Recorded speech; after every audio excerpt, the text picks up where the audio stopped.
In someone like me, I'm 33 years old now.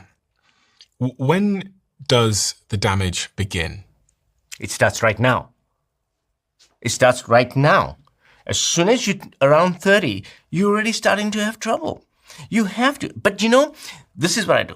I look at that patient walking into my room, and if I see that he's got a belly sticking out, I already know he's probably got insulin resistance because all the fat is in here. Because the fat that's in the stomach, sideways, he looks terrible. From the back, he looks great. His waist is increased. Mm-hmm. He doesn't have all the fat everywhere else in his body. That's the phenotype of somebody who has hyperinsulinemia.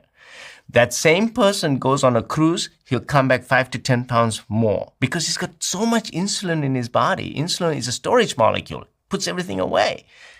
And it's very hard for him to lose weight. Why is it harder?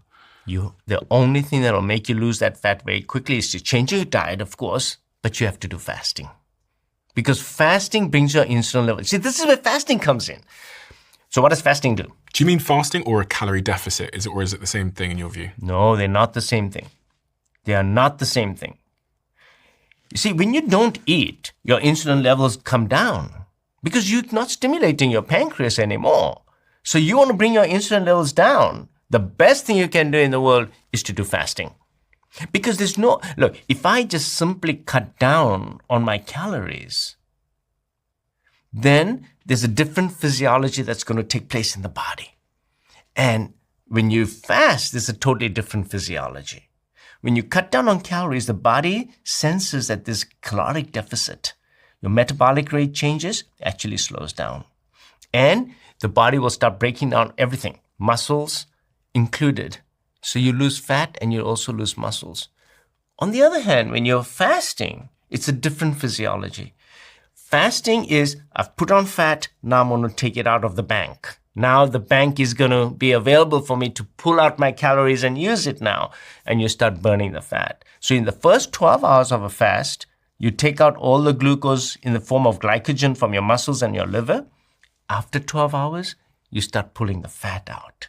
And the first place the fat comes out of is going to be visceral fat. That is why fasting benefits you so much because it gets rid of that worst fat, the fat that is very inflammatory. You see, if I did a biopsy of your visceral fat versus a biopsy of, let's say, a fat on your buttock, two different types of fat. One is full of inflammatory molecules.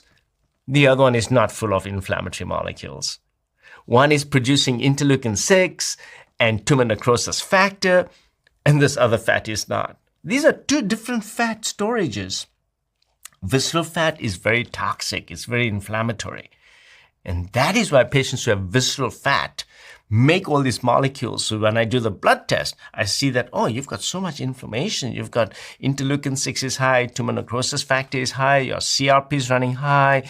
And one of the reasons for this is not just leaky gut and other things that I look at, but in your case, it is also because you have a lot of ectopic fat. Ectopic fat. Ectopic fat is now we're realizing is not just only around the liver and around your pancreas, it's also around your heart. So when we look at the coronary arteries and we see all those fat around the coronary arteries, you had a very nice diagram right there. And you can see that around each artery, there's that yellowness. That yellow is all plaque. Fat. There's fat around that, and it's plaque forming. It's plaque forming. It stimulates plaque. It's inflammatory. And now we can do CT scans that will actually detect how much inflammation is in the fat around the arteries as well. Ectopic fat is around the coronary arteries. It's in your liver and in your pancreas. And it is very inflammatory. On this point of fasting,